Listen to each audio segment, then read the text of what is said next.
Hey there, fellow travelers. Welcome to the Tolkien Road, episode 253. Greta, what's up? Hey. Let's see what's up. Well, school's back in session. School's in session. So that School's always in session on the Tolkien Road. well, that's true. Mhm. That's true. Yeah. So I guess nothing's up then Yes. because I finally had something to say. But oh well, it's fine. But no, it's crazy. Summer's over. I mean, it's still hot as all get out, but summer, the you know, noun summer. Summer. Just summer is over. So doggone summery. Summary. Oh, well, we could keep the summer vibes going all year long. Well, it gets really hard though when school starts. Well, no, like summer vibes, but with nice, like less humid right. weather. That's what I'm trying to say. Yeah. Summer right vibes. On. I feel you. Okay, cool. That's good. I'm with you, dog. I'm with you. With me. All right. Nice. Okay. On this episode, we're going to be discussing the Silmarillion, which we have, of course, discussed in much depth in the past. However, this time we're going to take a more critical look at the work as a whole and discuss some of its most significant problems. So all right. That's what's up. That's what's going on. Okay. Before we get started, we'd like to give a double up air five to our patrons. Y'all ready? Let's do this. 3, 2, 1. Whoopsh. Boom. Nice. I think I'm getting better at making sure my hands are in there. You are. Okay. I'm proud of the improvement you've made. I've been practicing. Good. Yeah. In the mirror. In the mirror. I was going to say yes, in the mirror. Special thanks to this episode's executive producers, Andrew T., John R., and Ms. Anonymous. Thanks, guys. And also a shout out to our newest patrons, GGQ and KQD. Awesome. Right on. Nice. I recognize that actually sounds like it's all initials right there, right? Because it's GGQ. Oh, yeah. And then KQD. So that's so funny. So, but GG is actually her name, right? So it's like GIGI. Q. So I always only do last initial for new patrons. And then the KQD individual is KQ for the first part of their name, and then I only do the D. So it sounds like GGQ and KQD. Anyway, that's funny how that worked out. Funny how that worked out. That's all. Indeed. That's all. But you guys rock. Thank you for becoming patrons. Yes, absolutely. And all the rest of you should become patrons. Head on over to patreon.com/Tolkien Road. Becoming a patron lets you support the show in a tangible way and land you some awesome perks. And don't forget, you can now make an annual pledge and get 1 month free. Free is always good. Subscribe, rate, and review us on iTunes and other podcasting platforms. If you are a 5-star fan of the Tolkien Road, you can really help us out by heading over to iTunes or your preferred source for the show and dropping us a rating and review. When you do that, it helps get the word out about the Tolkien Road, which helps us to keep on evering on. So indeed. Help us to keep on evering on, people. Yeah. That's all we ask. Yeah. It's a win-win. It absolutely is. It's time for the weekly Tolkien Road YouTube Air 5, right? You get the one Air 5 over on Tolkien over on the YouTube channel. You get 2 if you're a patron. So if you're a patron who watches us on YouTube, you get 3 Air 5s, which is really 6 Air 5s because it's 2 people doing them, right? 2, 4. So maximize your Air 5s. Yes. Yes. Yeah. Yes. That would be a good thing. All right, here we go. YouTubers. 3, 2, 1. Whoosh, boom. Nice. Yeah, just head on over to YouTube where this episode is posted to check that out and participate in the weekly Tolkien Road Air 5. And while you're at it, subscribe and click the notify bell for our channel as I'm ramping up the release pace over there, continuing to ramp up. So, and all of our episodes are posted over there, and I'm actually catching up on old episodes that are not posted over there and making sure they are posted over there. So yeah. Oh, really? Does it like have video feed and everything? No, I mean, we didn't have video for a lot of our older episodes. Because I didn't think we did. I was wondering if you went back and like tried to like cut and paste us in or something. That would actually be kind of funny. That would be kind of funny. Maybe I'll do that for one old episode. That could be fun. When you have a little extra time on your hands. News and correspondence. Stick around to the end of the episode for correspondence. Actually, there's no real news this week, but some correspondence. Definitely a lot of correspondence to catch up on. So stick around. We got some good stuff. Cool. All right. In early July, I published an 8-minute video on our YouTube channel titled The Silmarillion 3 Big Problems and How to Fix Them. So that was not posted over here on the podcast feed, right? Or it wasn't posted on the podcast feed. It was a YouTube only video.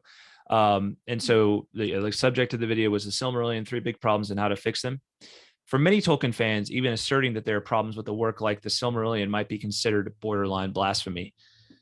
I might even have said the same thing several years ago, right? I would have been like, how dare you criticize the Silmarillion, right? I think it's a work that's pretty open to criticism, though. And after our survey of unfinished tales in the history of Middle Earth, I'm convinced that Christopher Tolkien himself came to view the Silmarillion as a flawed work, right? He was the one that actually brought it to publication, edited it. And I think the fact that we have unfinished tales and the history of Middle Earth is testament to this idea that he looked back on the Silmarillion and maybe wished he had a do-over, right? Maybe wished he had a do-over. Yeah. Now I'm not going to say that these are the reasons that Christopher would have wanted for that, but I just say that in order to make the case that even Christopher himself thought it was a flawed work. Now, what I don't think necessarily is that it's a flawed work in terms, I'm not here to make a criticism in terms of the content per se, right? In terms of like, well, Turin should have gone this direction instead of this direction in the story, right?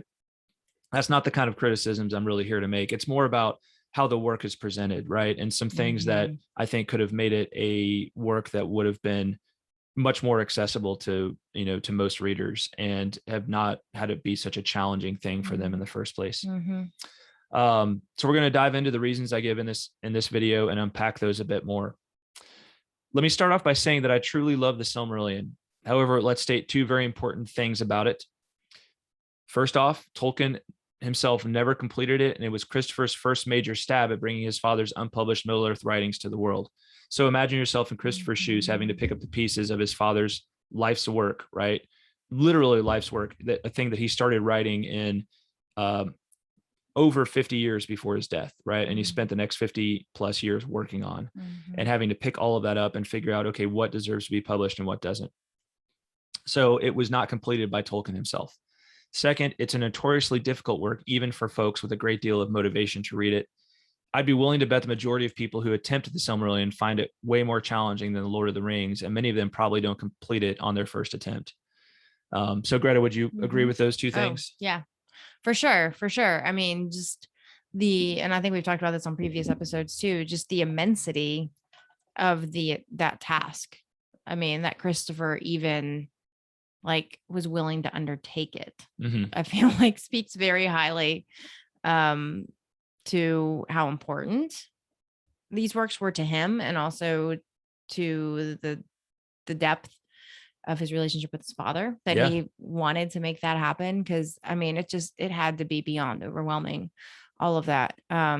Absolutely. Yeah. Just to everything that was at his disposal, and to think about organizing something that was in such a disorganized fashion, and, trying to make sense of incomplete stuff. I mean, that's a tall order for sure.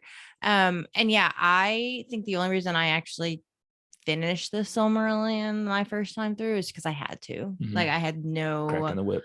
I had no other option. And it was like, finish it or get fired. So that's I mean, not that I it sounded makes me worse sound than so it was. I know. Here comes the hate mail about John being such an awful. Well, that's not what I mean. I mean, no, I'm just kidding. I for myself wanted to show up prepared. Like, I didn't want to be, I mean, I wanted to be able to talk intelligently about it, and I'm very proud of myself for having finished it. Like, I see it as a huge accomplishment, but I'm just saying, if it had just been up to me, first of all, I wouldn't have picked it up on my own. Like, I would have just been like, there's lots of other things that I would probably prefer to read that are not going to tax my brain as much. Yeah.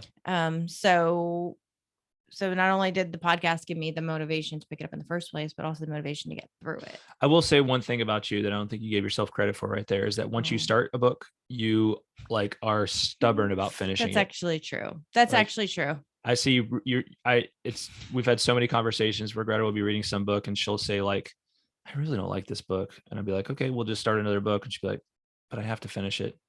And I'm just like, why finish a book that you don't like? if you're halfway through it and hate it, like why continue with it? I know, it's weird. It's just this hyper sense of competitiveness with myself. It's kind of ridiculous. But see, I really think I would have just been fine with stopping the Silmarillion. Yeah. Because it's not like a cohesive story in a way, like. Well, yeah. It kind of, that's one of the things we're going to get into. So Okay. let's hold that thought. Okay. It's a good thought. Let's hold that thought. Okay. So to summarize those two facts I said, Tolkien himself never completed this book, and it's a notoriously difficult work for even highly motivated readers to get into. I can testify to that as one who wanted to read more about Middle Earth and tried starting the Silmarillion at least twice before I finally started it a third time and made it through just by willpower alone, right? So we're going to go into some of those, like kind of unpack those ideas, but also go into these three big problems. So here are the three big problems. All right, I'm going to kind of lay these three things out for you, and then we'll go into each one of them. The first problem is maps. Okay, first problem is maps. Second problem is the narrative style. I'll get into that more. And then the third problem is the lack of a timetable. Okay. All right. So problem number one, the maps. In The Lord of the Rings, the included maps are very useful tools in helping to introduce the reader to the playing field of the story, right? So I think most readers would agree that the maps of Middle Earth and the late Third Age that are included in The Lord of the Rings are actually pretty helpful. I know I reference them often, right? I still do to this day, like reference them often to get the lay of the land and figure out where things are going on. And it's really, from the very beginning, they're useful, right? From the very beginning, you can see, like, you're given like a map of the Shire that's like really detailed of the Shire, and then you're given a map of the larger regions of Middle Earth, and you're given a full map, and then you're given like quadrants of the map that are zoomed in on a little bit, right? So that's very useful because you can reference that all from the first page all the way to the end, right? To help you figure out like where people are, where those things are in relation to one another, all of that. Great maps in The Lord of the Rings. You'd hope they'd employ that same strategy in the Silmarillion, but there's basically one map in the Silmarillion, and that's the map of Beleriand. It shows up in two different places, but it's basically the same map with some minor adjustments, variations, and details. And while this map is useful, it does become useful at one point. It's really not until the 10th chapter. So basically from Ainulindale until chapter 9, you don't have a map to go off of. We don't get any idea of like how to view the playing field other than just like verbal descriptions. And that's really challenging. Does that make sense? Does this make sense to you, Greta? No, it does make sense for sure. I'm just not one that ever references maps. So it's kind of a moot point for me. But I can see where people who are interested in geography and so you don't really reference the map. You haven't really referenced the map when you read Lord of the Rings? Only when we do our show. Oh, okay. Fair enough. Yeah, but I mean, I'm not saying it's like, especially considering the scope of the stories in the Silmarillion, a map would be useful if that's something that you're into. Yeah. For me, I'm perfectly happy not knowing where Beleriand is or, whatever. I'm just like, oh, okay, a new city. But that's just me. Or a new region, which is what Beleriand is. Oh, see? Case in point. I don't know what, and this is one of those things where these are my criticisms. So you guys feel free to offer your own thoughts. I feel like a lot of the readers would probably find maps, pretty darn useful. I know I would. I know for me, it just provides a mental frame of reference. In a lot of, and if I'm reading a story this detailed, I want to know more. And even if it's like I'm struggling with the story, I might flip over to the map and reference that to help me understand how these things are, how different events are connected. So if we're speaking of references, what I personally would have found very helpful, and maybe this is already in there, I don't know, but like a list of characters, that would have been my thing, because like, I remember when I was reading Brothers K, like they had something like that in the translation that I read, and it was so helpful. Yeah. Because first of all, the names are difficult to pronounce. And not only that, but they're kind of similar in a lot of ways. And so it's hard to keep straight who's who and what's the relationship to this person and what's their role and blah, blah, blah. So some kind of character, like a guide to the characters. Mm-hmm. That's what I would probably find more useful than a map. But I think would not be a bad idea. I think there's a case to be made. I think there's a case to be made that there needs to be like a couple hundred pages of just like appendices for the Silmarillion in addition to what there already is, right? Yeah. Because even the appendices are kind of like they're almost academic level in a lot of cases. Now, some of them, like the charts of like the chart of the elves that shows the different groups of the elves, I think that's the one that becomes the most immediately useful. But yeah, I think there's a lot to be said for that, right? The different characters. Yeah. Now there is like an index and a glossary. I can't remember though if in those things it actually lays out all these various characters, but it's almost like it could be there could be like a more concise guide to some of the more important figures. So yeah, but I think that's this criticism, and a lot of what this gets to is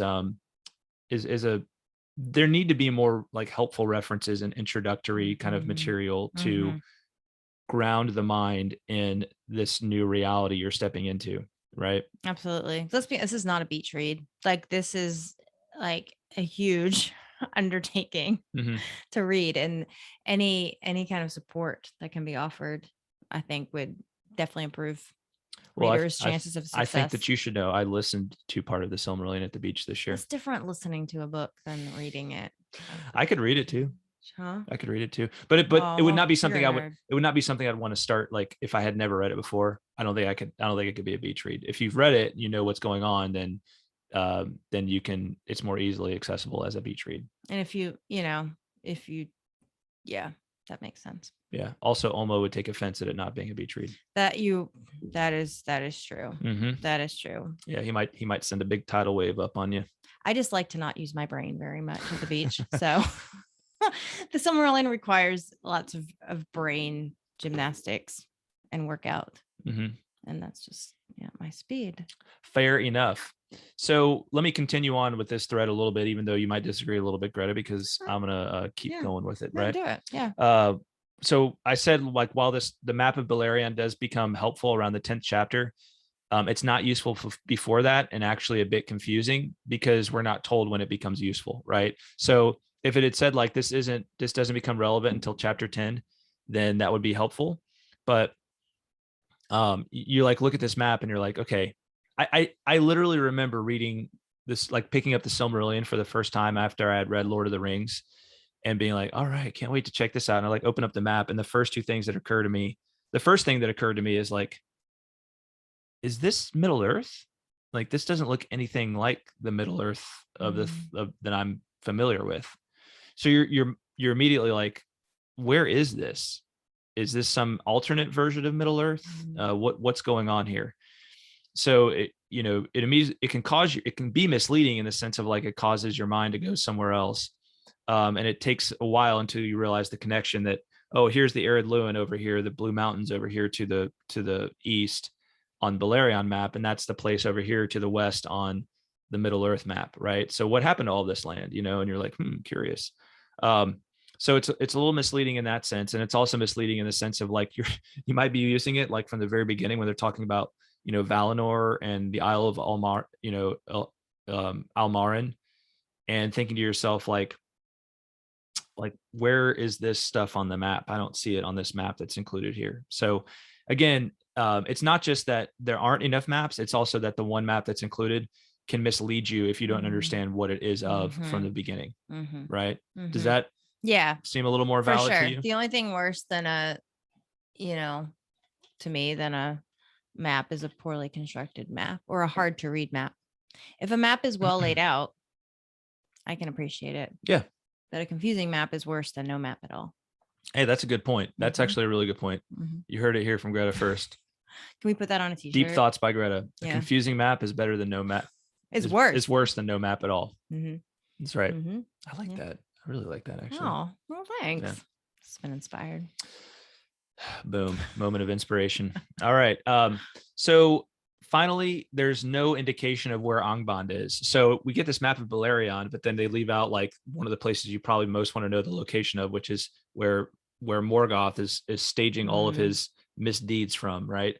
So so much of the action happens in or around Angband, and you're just like, where's that place? And it doesn't show up on the map. Of course, it's to the north, but these places like Angband, Thangora Dream, like we don't have a picture of them on the official map of Beleriand in the book. So that's bizarre.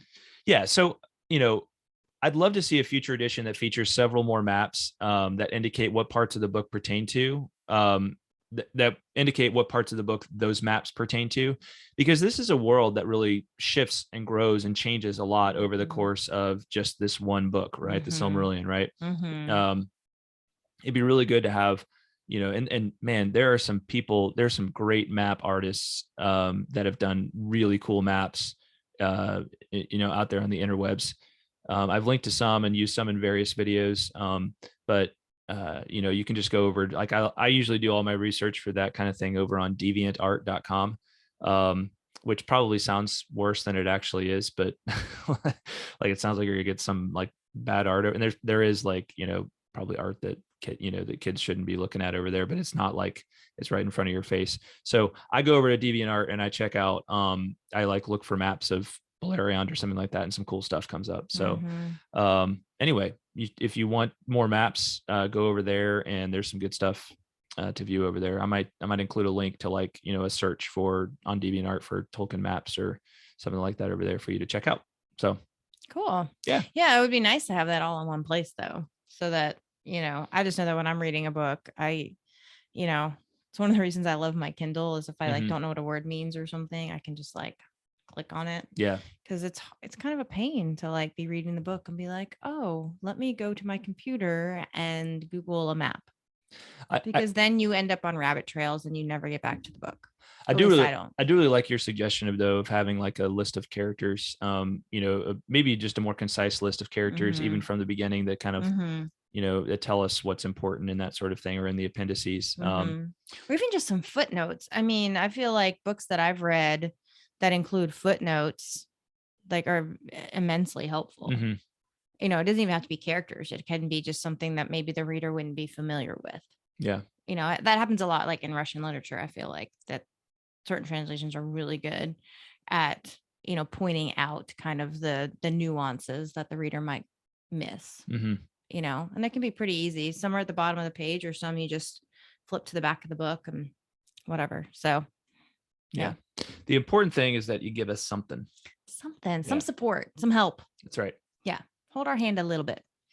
So yeah, maybe we'll see a future edition where we've got some more maps. I think it could be very helpful to many first-time readers. Maybe not all of them. Maybe not everybody is a map person like Greta over here. I am a map person, and I think a lot of folks are. And I think there was a reason that they included the maps in the Lord of the Rings, and I think that helped a lot of people. And even if it's not an immediate like need, it really helps your imagination to become more immersed right into the world, because it feels like each map makes it feel a little more real. Yeah, that's true. That is true. Yeah. All right. Problem number 2. And this is one we talked about a lot in our History of Middle-earth series. Problem number 2 is the lack of a frame narrative.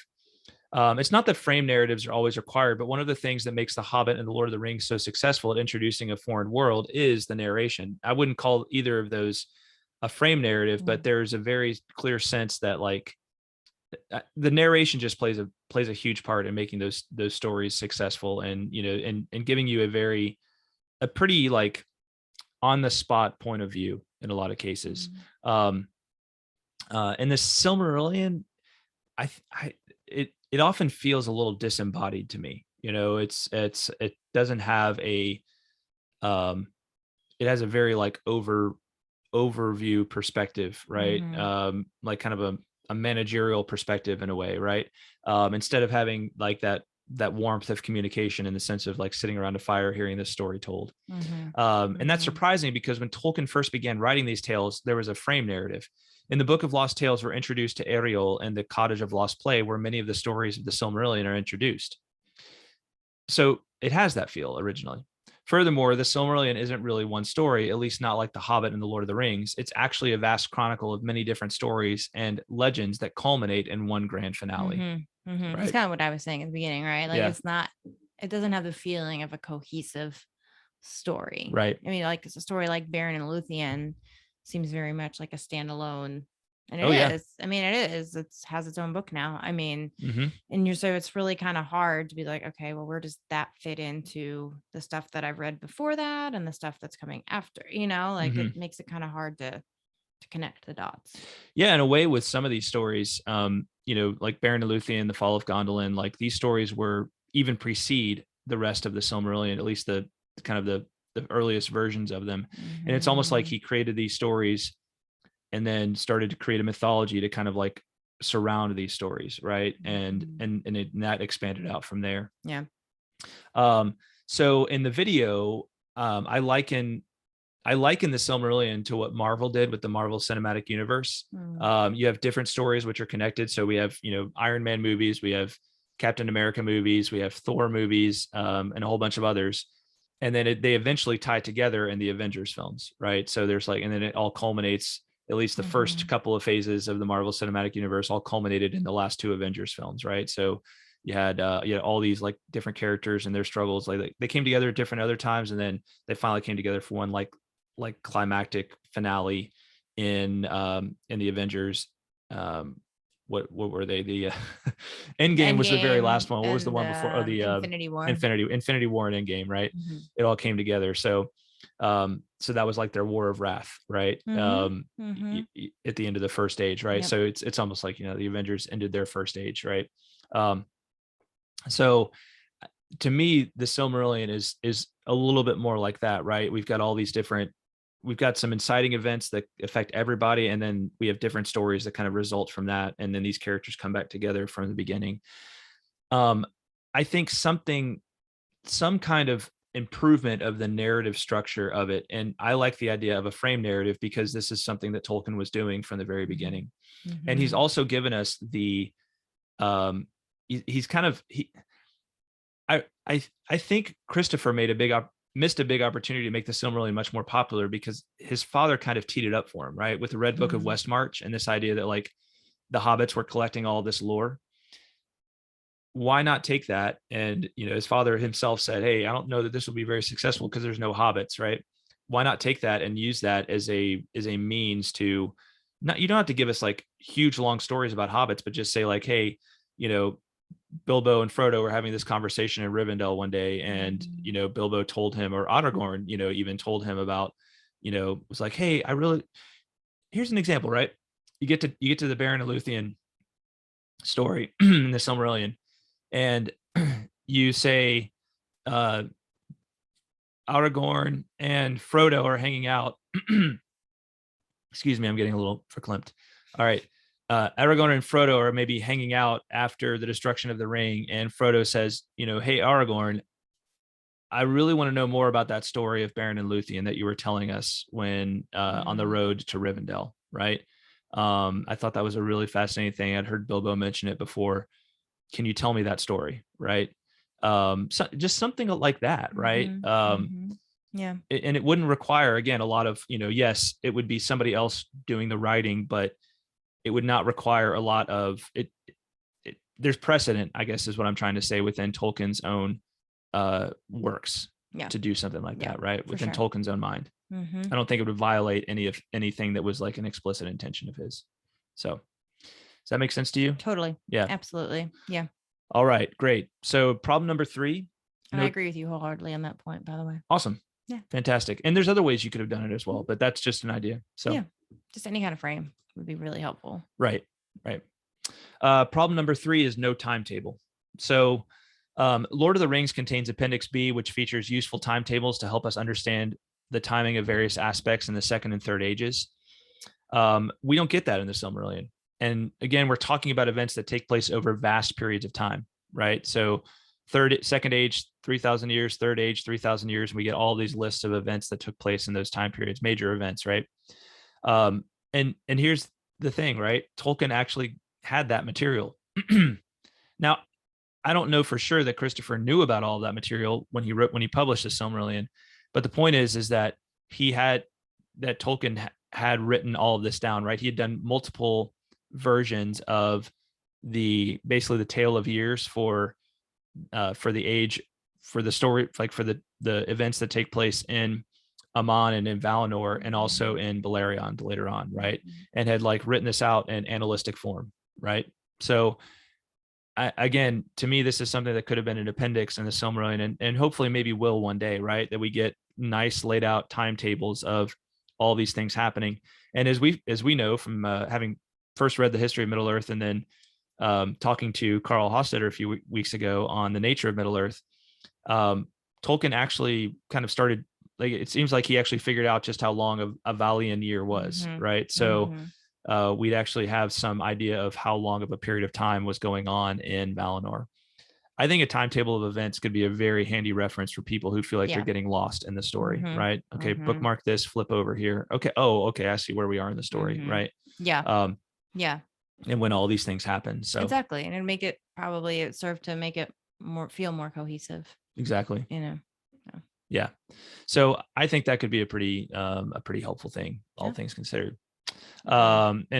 And so I think it's possible to take all that material that's in the history of Middle Earth and synthesize it into a concise timeline of the most important events. The timelines that are in the history of Middle Earth are actually pretty, like, they go into a lot of detail, actually.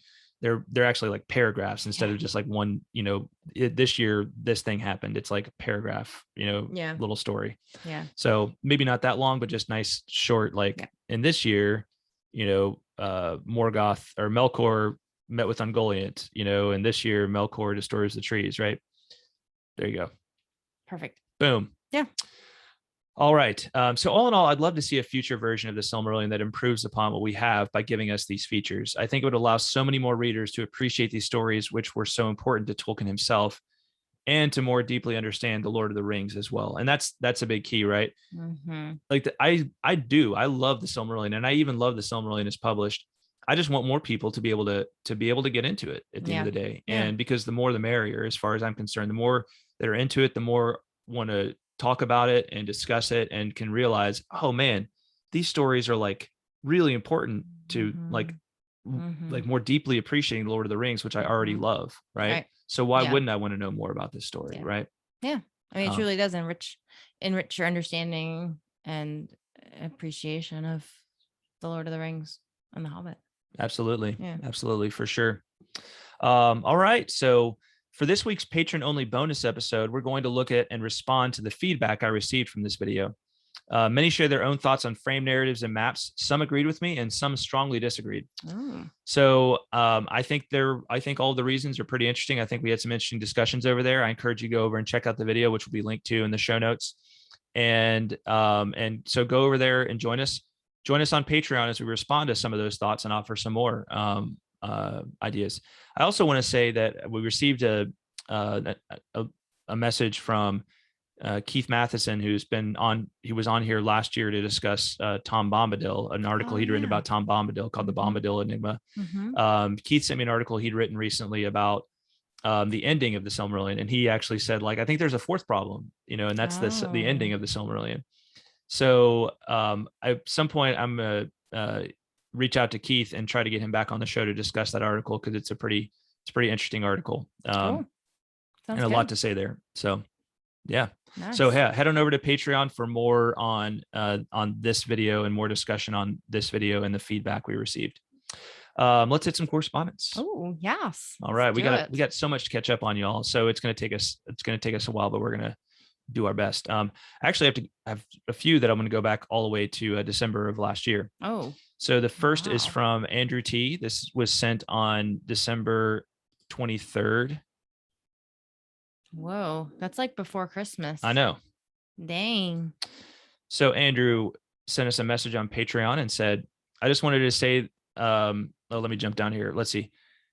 Regarding Tolkien and paganism, that the Valar and Middle Earth sound very similar to how things are in Lewis's space trilogy, where you have archangels that rule over each planet, and they are actually named after the corresponding Roman gods.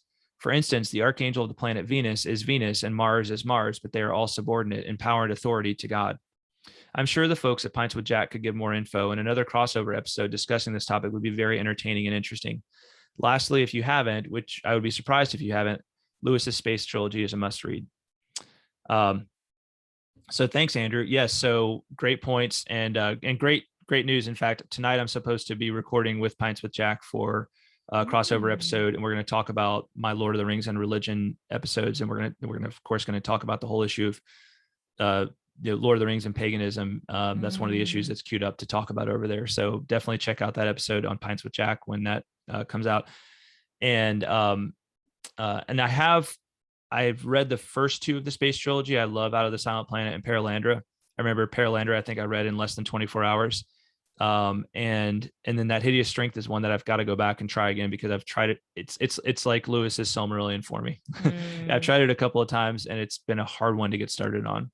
And it's just been a long time since I've given it a shot, but I do want to go back and try it again. So right on. Yeah, right on. I've never read any of them. So they're good. I think you might actually enjoy them. I probably would, actually. I think maybe I'll put them on my list. The next note is from David Bigwood. Let's see. This one is from December 27th of last year. Oh. Yeah. And this is in response to episode 222, is Middle-earth Pagan. David says, it is pretty clear that the Valar are angelic beings. If I remember right, there was a hierarchy among the angels. Angels, archangels, cherubim, seraphim, powers, principalities, virtues, and a few others I can't recall at the moment. That some of the higher order would be put in charge of a planet rather than an individual person is not a stretch.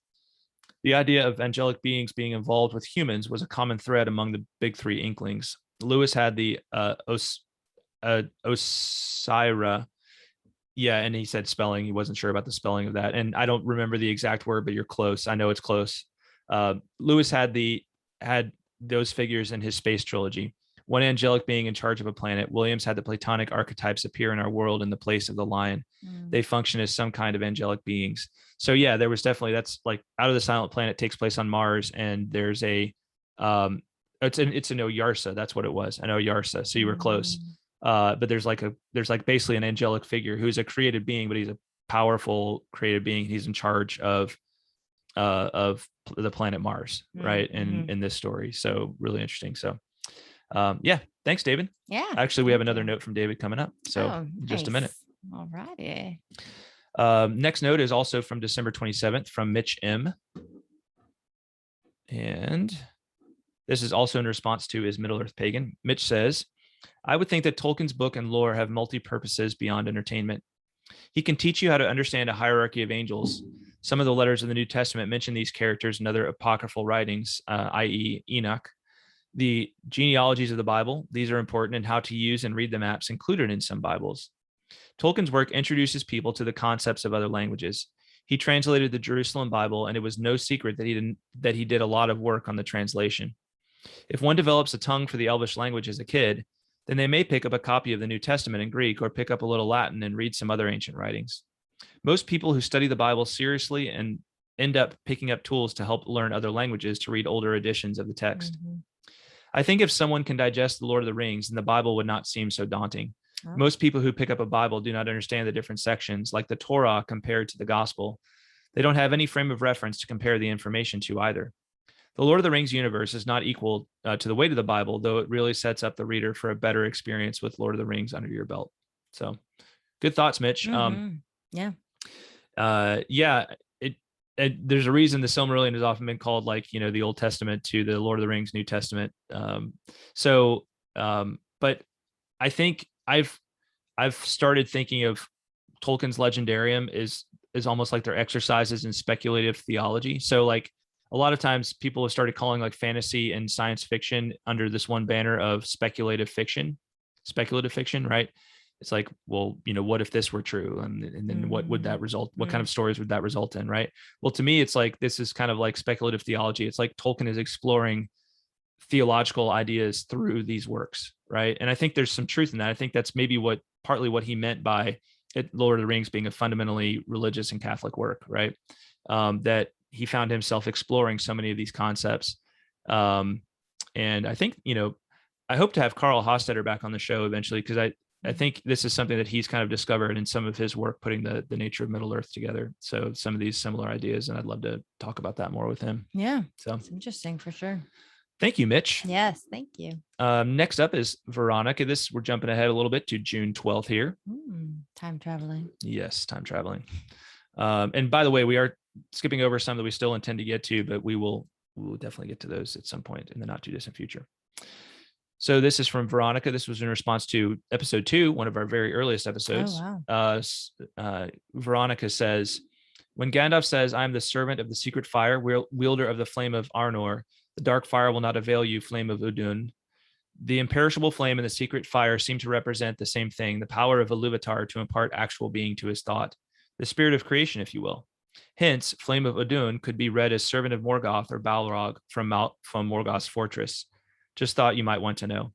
Oh. So maybe that flame of it's funny, like just and this cannot be the right answer, but flame of Udun, like it almost sounds to me like flame of undoing, like which may be flame of unbeing, right? You know, like that if Iluvatar is the one who imparts true being to everything, right? Then maybe this is almost like, you know, the works of Morgoth or the works of undoing, of unbeing, right? You know, like trying to undo the work of Iluvatar.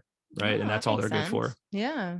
Now, I don't think that's what Udun means. I think that's a very like non-philological explanation. Well, yeah. But it would be interesting to try and better understand that term. And there likely is an explanation for what that word means, UDUN. So if we got any Tolkien language people listening, would love to hear from you what that word UDUN might or actually means. So Veronica, very nice to hear from you. Thank you. Yeah, thank you. Next up is Warty on July 8th. Let's see here. Yes, here we go. Wordy says, "Thank you for the personalized video grading. Truly made me feel like a part of the family, more so than before." And what he's referring to there is the personalized video gradings we give to our patrons who become patrons at a certain level. So go check it out so you can be as cool as Wordy. It has been a long time since I've heard your voices at 1x speed and had to replay it at the normal 2.5x speed after the initial viewing. We got to sound so funny on 2.5 speed. I bet we do. I've actually listened to it before, but anyway, so it's funny to think about how many other people like listen to it at different speeds. I'll try and slow down my talking. Anyway, otherwise, I am getting closer and closer to being caught up. As I mentioned in my email, I still plan on upgrading to the highest tier of patronage. Thank you. Yeah. But at this rate, I will be caught up on episodes before I upgrade. Otherwise, I totally love what you guys are doing. I have a lot more issues with the Peter Jackson take on The Hobbit than you guys apparently, but that can wait until a future comment. But the biggest issue I have happens to be the Gandalf and Mirkwood scene. If the necromancer was shown to be Sauron while he was being expelled to Mordor, there would have been no reason for Gandalf to spend the next few decades trying to discover the secrets and lost knowledge that lead into the Lord of the Rings trilogy and Frodo's departure from the Shire. Basically, just a huge plot hole, in my opinion. We'd love to hear your thoughts on this. All right. So, yeah, well, I mostly just wanted to share your comments because you've been leaving a lot of comments for us, Wordy, and you know, and this was a good one. It's a really good question, and I don't know how to address it off the top of my head. I'm not. I do. My gut instinct tells me that it's probably a little bit of an oversight on Jackson's part, that it's not very good writing and synthesis of Tolkien's own material. I don't know that Gandalf knew that early that the necromancer was in fact Sauron returned, but he may have. I'm not sure he didn't know that. So it's a topic that, you know, we'll eventually have to come back to at some point and discover it. And so when we're there, I hope you'll be corresponding with us again so we can remember to talk about this. So yeah. All right. Thank you, Wordy. Thank you. All right. Next up is Marilyn the Librarian from July 12th. All right. Marilyn says, "Catching up. Hello, Carswells. What a terrific episode on a Calabath. And I was so touched when you gave a shout out to my knowledge balloons." Before I say more, though, I have a few episodes to catch up on. I'm afraid I can't recall which ones they came from specifically, but perhaps you'll know. There was a question about games and who played them. Hobbits are mentioned as playing many games. Bilbo was described in the Mirkwood chapter of The Hobbit as playing quoits, dart throwing, shooting at the wand, bowls, nine pins, and other quiet games of the aiming and throwing sort. Wrestling, it seems, was enjoyed by both hobbits and the folk of Gondor, as Beregond thinks he could stand Pippin on his head, and Pippin thinks otherwise. I didn't come up with anything else off the top of my head, but I imagine there are other examples. You commented on this rather sparse style of the Grey Annals. I'm pretty sure it's modeled on the standard medieval chronicles going back to before the Normans. Tolkien would have been quite familiar with the Anglo-Saxon chronicle, probably one of the best known examples of the type in English. As for Akalabaith, its frame narrative is that of the history of the fall of Numenor as told by the elves. This may account for its content as well as its style. The reason why Eärendil is the one to petition the Valar for aid on behalf of Middle-earth is that he descended from both elves and humans, so he can plead on behalf of both kindreds. And he has the Silmaril, thanks to his wife Elwing, descendant of Beren and Luthien, who aids his quest by its hallowed nature. Eärendil is not seen in person on Middle-earth again after his successful voyage to Valinor, because he is sent into the heavens with the Silmaril on the prow of his ship, as John observed, as a sign of hope for those in Middle-earth. He does, however, make one more appearance in the Silmarillion. He fights and defeats the dragon Calagon the Black at the gates of Angband during the War of Wrath, the result of his successful quest to win the aid of the Valar against Morgoth. I suspect he also plays a role in the Dagor Dagorath, the final battle, which appears in one of the History of Middle-earth volumes, but I can't recall it exactly. That's actually, to pause there, that's a lot of what we're going to be talking about when we get Keith Matheson on the show to talk about his article on the ending of the Silmarillion. Oh, nice. The reason for the complete mystery about the fate of humans after death in Middle-earth, I believe, is that Tolkien was conscious of writing a pre-Christian tale, and so he couldn't do more than allude to the Christian hope of life after death. The Athrbath Finrod a Andreth, the conversation between Finrod and wise woman Andreth, again in one of the volumes of the History of Middle-earth, contains the most specific statement Tolkien ever made, implying that, as per the Christian story, God would eventually enter into history and the mystery of death would be clarified. Right. So yeah, and that's huge. That's one of the most fascinating topics in all of this to me, is like that Tolkien, like, it's almost like this, it was this mystery, the greatest mystery waiting to be unveiled. Right. And that's how Christian, as Tolkien was, would view the incarnation, right? That was the great moment of history. That was the greatest moment of all of history, right. Which is basically, he says as much on Fairy Stories, that this was what everything was building to. Right. Yep. I loved Greta's question. What is your white tree? This is a super example of how we can use a beloved text to ask and ponder sacred questions in our own lives. Brava. I got to say, that was good. That was really good. I agree with Marilyn very wholeheartedly there. Well, thank you, Marilyn. And thank you, John. I need to do a better job of doing that on some of these episodes, of like having a good, like, like asking a good question like that at the end. It makes people think. It does. You know, just trying to relate some of your favorite works to your own life, and, you know, try to find like ways to maybe apply them or bring them into your daily thoughts. Absolutely. I'm not sure the Numenorians ever lost their fear of the Valar, but I think it began not as fear, but as awe and gratitude. It was the shadow and then Sauron who altered it to resentment, then fear, and then defiance. Ar-Pharazôn hesitated at the last out of fear and awe. He might have turned back, but for pride, I think. And the ultimate irony is that he won what he was seeking, unending life. The fact that it was lived out stuck in a cave might have been due to his failure to specify his desire, but I doubt it. Good point. He kind of got what he deserved. He got what he wanted in the end, but it wasn't quite what he, and maybe what he was hoping for, right? And actually hoping for. And that's how that kind of thing ends up happening same thing. A lot of the time. That does, that happens quite often. I'm really looking forward to Tolkien Road's Akalabaith Part 2. And a shameless plug for more on Horcruxes, see my book, The Skill of a Seeker, Rowling Religion and Generation 9/11 or Gen 9/11. Oh. So, nope. Happy to plug your book for you there, Marilyn. So yeah, absolutely. Go check out Marilyn's book, The Skill of a Seeker, Rowling Religion and Gen 9/11. So I think I'm going to, because Horcruxes are fascinating to me. Yeah. The idea of a Horcrux is very fascinating. Well, you're a big Potterhead, so I am. I love Harry Potter. I need to reread those books, actually. I know, I've been saying that to myself for years. I kind of want to go back and reread them. I think we need to find like some long car trips to listen to them with the family or something. I agree. I think that's a fantastic idea. Yeah. Either one of our kids has already read them, like read the whole series like 4 times. I don't think They he'd probably mind read though. more than us. Yeah. I was gonna say he wouldn't mind hearing it again. Especially after, maybe reading some of the insights in Marilyn's book. So absolutely. Yes. Marilyn, thank you so much as always for an awesome, epic email and correspondence. Always so good. Yeah. Let's see. We got another one from David Bigwood, and this is from August 9th, so very recently. And this is in response to our episode with Carl Hostetter. Wonderful interview with Carl Hostetter. Thanks. Minor correction. Early in the first part, you say he is the first to edit Tolkien's papers aside from Christopher. Lots of others have done so. Christina Scull and Wayne Hammond, for instance, edited Roverandom and an edition of The Adventures of Tom Bombadil.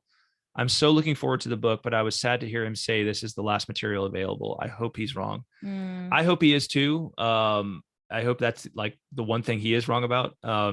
But I'm sure he hopes he is too. I'm sure he would agree with that. Yeah. And I guess what I was trying to say is this is kind of like, I don't know. You're right. It's not the first time that someone has published this, but I think.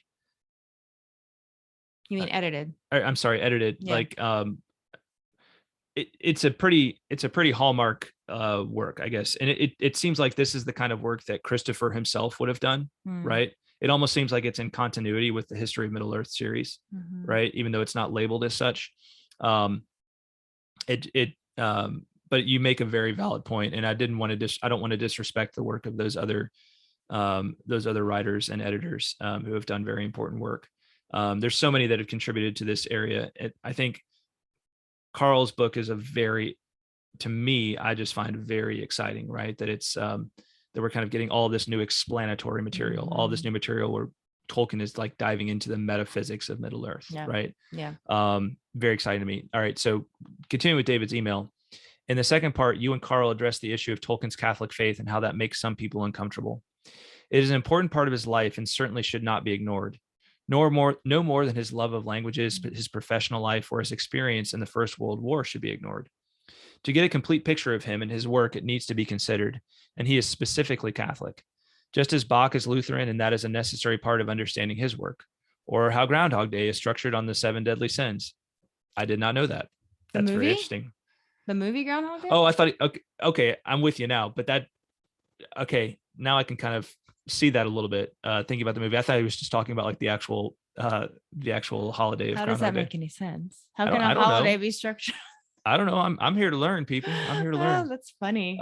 But I think that's what he's referring to is the Bill Murray film Groundhog Day. I'd never realized that. I think I can see that though. Yeah. Huh. David says I'm not offended, right? In reference to the importance of Tolkien's Catholic faith in his life and his books. I think it is silly to be offended by someone discussing how religion plays a part in a work of art. Don't try to convert me is all I ask.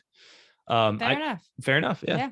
I do agree with Carl that the movies, in my honest opinion, missed the point. Just consider the percentage of pages given to battles in the book and then the percentage of minutes given to battles and fights in the movie. A shame, since so much is good. The music, settings, costumes, scenery, acting, casting, and so on. Thanks for the great interview. I hope Carl does come back after the book is published to discuss more. Definitely plan to have him back very soon. Hopefully very quickly after the book is published, and we can discuss more. And honestly, there's so much to discuss, and we really enjoyed our discussion and the time we spent with Carl so far. So I feel like he's kind of got an open invite to come on whenever he feels like. For sure. He could just write me one morning and be like, hey, let's record an episode on this topic. And I'd be like, cool, let's do it. Yeah. Right. So yeah. Absolutely. Yeah. He's a pleasure to speak with. Absolutely. Yeah. David, thank you so much for your note. Yes. Thank you.